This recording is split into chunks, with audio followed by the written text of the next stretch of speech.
Guna mendukung akselerasi penyediaan layanan sanitasi aman di Kota Makassar, UNICEF bersama Yayasan Bakti dan Pokja PKP Provinsi Sulawesi Selatan akan melakukan inspeksi akses sanitasi aman di masyarakat. Aksi kolaborasi ini akan melibatkan Dinas PU, Dinas Kesehatan, Sanitarian, dan mahasiswa Poltekkes Kemenkes Makassar sebagai wujud pembelajaran kontekstual tentang teknis inspeksi saran akses sanitasi yang aman di rumah tangga.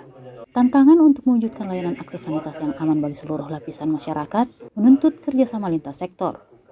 Kepala UPT PAL Dinas PU Kota Makassar Hamka Darwis bilang, kendala terbesar yang dihadapi saat ini adalah kesadaran akan akses sanitasi aman belum menjadi prioritas masyarakat. Nah, kalau berbicara dari segi target tentunya ini masih jauh dari harapan, tetapi itu tidak menyurutkan semangat kita semua. Dan kami dari UPT Polana 5 Dinas PU Kota Makassar akan berusaha seoptimal mungkin untuk melaksanakan tugas dan kewenangan kami dalam hal mencapai sanitasi aman di Kota Makassar. Salah satu pertemuan hari ini merupakan salah satu langkah strategis menurut saya karena menghadirkan berbagai macam sektor, berbagai macam stakeholder yang ada. Kemudian mari kita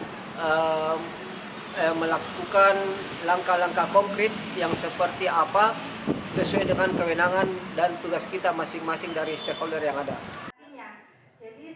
Memastikan setiap rumah tangga memiliki dan menggunakan fasilitas sanitasi sendiri yang tersambung dengan tangki septik, lalu diolah di instalasi pengolahan lumpur tinja atau terhubung dengan sistem pengelolaan air limbah domestik terpusat, terus digenjot agar di Makassar tidak ada lagi praktik buang air besar di sembarang tempat.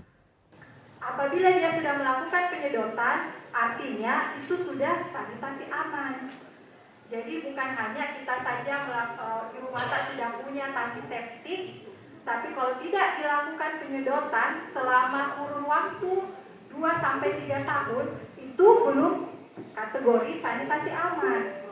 Saat ini, capaian akses sanitasi aman di Kota Makassar baru mencapai 5,7% dari target 15%. Diharapkan melalui kolaborasi inspeksi akses sanitasi aman ini bisa menjangkau lebih banyak rumah tangga yang mendapatkan edukasi tentang sanitasi aman, ancaman berbagai penyakit karena pencemaran bakteri E. coli, serta informasi layanan penyedotan tangki septik yang disediakan oleh pemerintah untuk menuntaskan pelaksanaan pilar kelima STBM.